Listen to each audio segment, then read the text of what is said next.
Lalgate police station હદ વિસ્તારમાં state monitoring cell દ્વારા પ્રોહિબિશનનો મોટો દારૂનો જથ્થો પકડી પાડી સપાટો બોલાવ્યો। સુરતના લાલગેટ પોલીસ સ્ટેશન હદમાં વહીવટદાર ચેતનસિંહ અને સેકન્ડ વહીવટદાર પોલીસ કોન્સ્ટેબલ રણકની રહેન નજર ચાલતા પ્રોહિબિશનના દુકાનમાંથી દારૂ વેચનાર 2 લિસ્ટેડ બુટલેગરોને વિજિલન્સે ઝડપ્યા, જ્યારે લાલગેટ પોલીસને સ્ટેટ મોનિટરિંગ સેલે ઊંઘમાં ઝડપી પાડી સ્થાનિક પોલીસ સ્ટેશનમાં સપડાઈ હતી।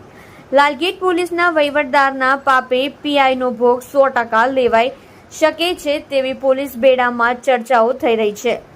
વર્ષોથી લાલગેટ પોલીસ મથકમાં ચીપકી રહેલા અને વહીવટદારના ચેતનસિંહ અને સેકન્ડ વહીવટદાર રણકના કારણે સુરત પોલીસનું નામ ખરાબ થઈ રહ્યું છે।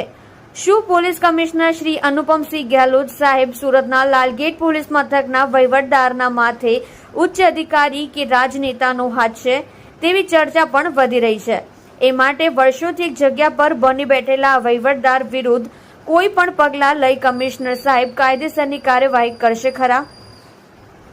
વિદેશી દારૂની સ્ટેટ મોનિટરિંગ સેલ દ્વારા 1194 બોટલ જેની કિંમત 1,22,750 સાથે એક મોબાઈલ 5,640 સાથે 1,33,290 નો મુદ્દામાલ સ્ટેટ મોનિટરિંગ સેલ દ્વારા કબજે કરવામાં આવ્યો। સાથે વહીવટદાર ચેતનસિંહ અને સેકન્ડ વહીવટદાર રણકની ગેરકાયદેસર પરમિશન આપી ગેરકાયદેસર ગોરખ ધંધાની પોલ પણ સ્ટેટ મોનિટરિંગ સેલ દ્વારા રેડ કરી ખુલ્લી પાડી।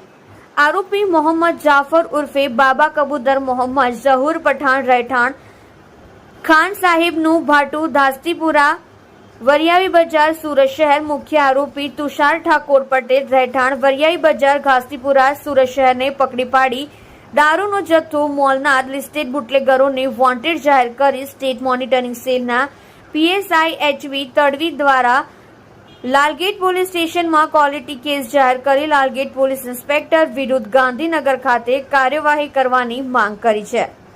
સુરતના લાલગેટ પોલીસ સ્ટેશન હદ વિસ્તારમાં મોહમ્મદ જાફરના ચાલતા પાલિયા ગ્રાઉન્ડ પાસે ઘાસ્તીપુરા વરિયાઈ બજાર ખાનસાબનો ભાતોમાં દુકાનમાં ચાલતા વિદેશી દારૂના વેપલા પર સ્ટેટ મોનિટરિંગ સેલે રેડ કરી હતી। તમે જોઈ રહ્યા છો live India Today news channel. Reporter મનોજભાઈ સાથે કેમેરામેન રમેશભાઈ જયસ્વાલની સાથે।